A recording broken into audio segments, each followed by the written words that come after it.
Como fica o dólar com o retorno de Donald Trump à Casa Branca? O segundo governo Trump acabou de começar e, apesar de o republicano ter assinado um monte de ordem executiva logo depois da posse, para responder essa pergunta de forma taxativa, vai ser preciso esperar o anúncio formal das medidas econômicas, os efeitos que elas vão produzir e a reação por parte dos países afetados. Dito isso, o que dá para dizer agora, com base na agenda que Trump vendeu na campanha e alguns sinais mais recentes, é que o cenário é de dólar forte para 2025. Ou seja, depois de atingir valor recorde no ano passado, a moeda americana deve continuar cara aqui no Brasil. Uma das medidas apontadas pelos economistas com maior potencial nesse sentido são as tarifas que Trump prometeu impor sobre praticamente todos os produtos que os Estados Unidos importam, especialmente os chineses. A lógica por trás de mais tarifa, dólar mais alto, de forma bem simplificada, é a seguinte: uma elevação generalizada de tarifas tende a ser repassada, pelo menos em parte, pelas empresas aos consumidores. Preços mais altos, inflação mais alta. E aí entra o Banco Central americano, o Fed, elevando os juros para tentar conter a inflação. E aumento de juros tem uma série de efeitos colaterais. Como os títulos americanos passam a remunerar mais,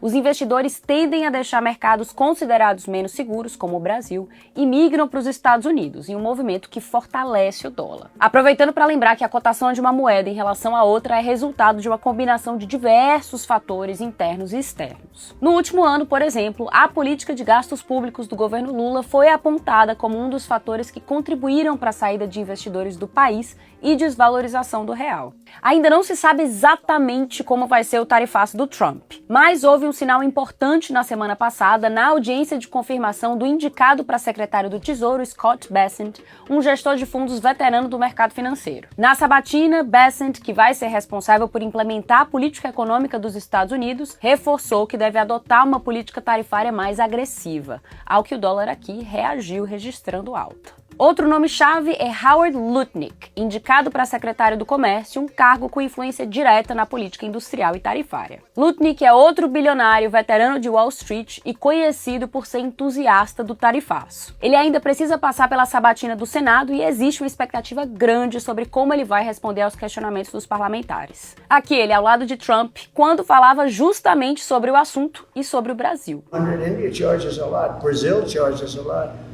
If they want to charge us, that's fine, but we're going to charge them the same thing.